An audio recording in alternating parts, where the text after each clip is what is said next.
अस्सलामुअलैकुम गाइस, कैसे हैं आप लोग। उम्मीद करती हूँ आप लोग बिल्कुल ठीक ठाक होंगे, खैर खैरियत से होंगे जहाँ भी होंगे।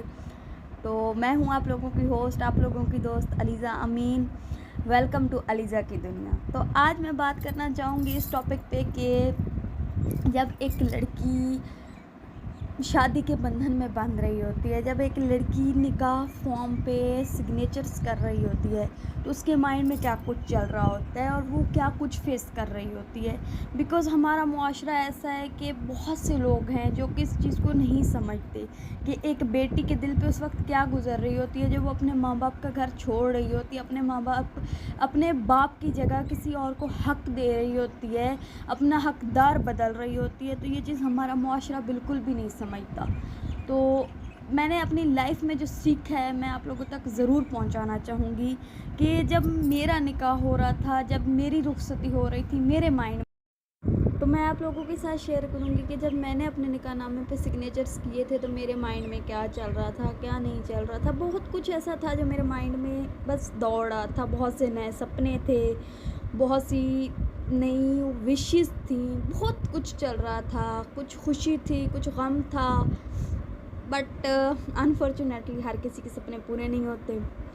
तो मैं बस इतना कहना चाहूँगी कि जब एक लड़की अपना घर बार छोड़ रही होती है ना, तो वो एक इंसान के लिए छोड़ रही होती है, एक शख्स के लिए।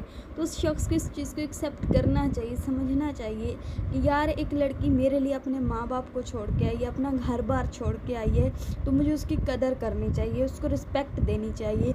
ना कि ये कहना चाहिए कि यार ये तो औरत का हक है, ये तो हर लड़की करती है, तुम कोई अनोखी नहीं हो जो तुमने ये किया, तुम जतला रही हो।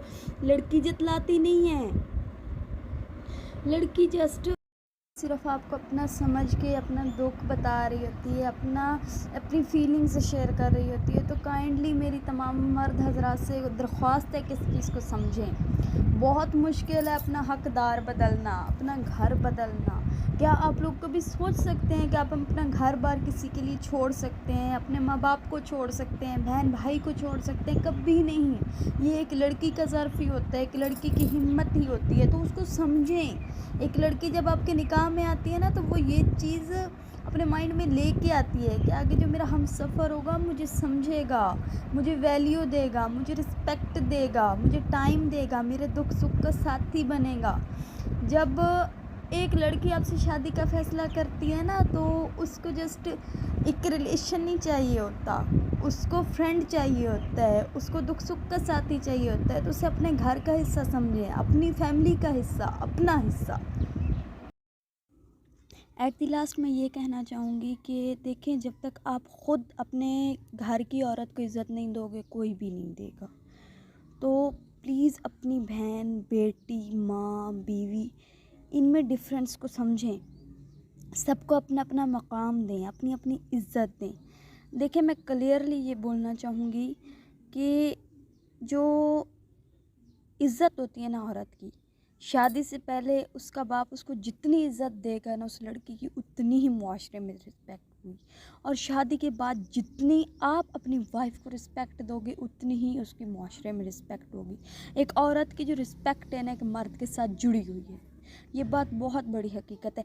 वो ससुराली कभी अपनी बहू को इज़्ज़त नहीं देते जिनके शौहर उन्हें इज़्ज़त नहीं देते, उनको बेइज़्ज़त करते हैं, उनको ज़लील करते हैं, तो वो हमेशा ज़लील ही रहती हैं।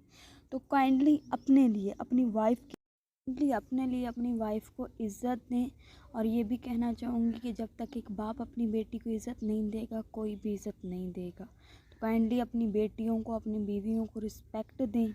आई होप आपको मेरी बात समझ आएगी, आप मेरी बात को अंडरस्टैंड करेंगे और इस चीज़ को आप समझेंगे। अगर आपके घर में ऐसा कोई इशू है तो आप उसे सॉल्व करने की कोशिश करेंगे। तो मिलती हूँ आपसे मैं नेक्स्ट वीडियो में। अल्लाह हाफ़िज़। तब तक अपना ख्याल रखिएगा और मुझे दुआओं में याद रखिएगा।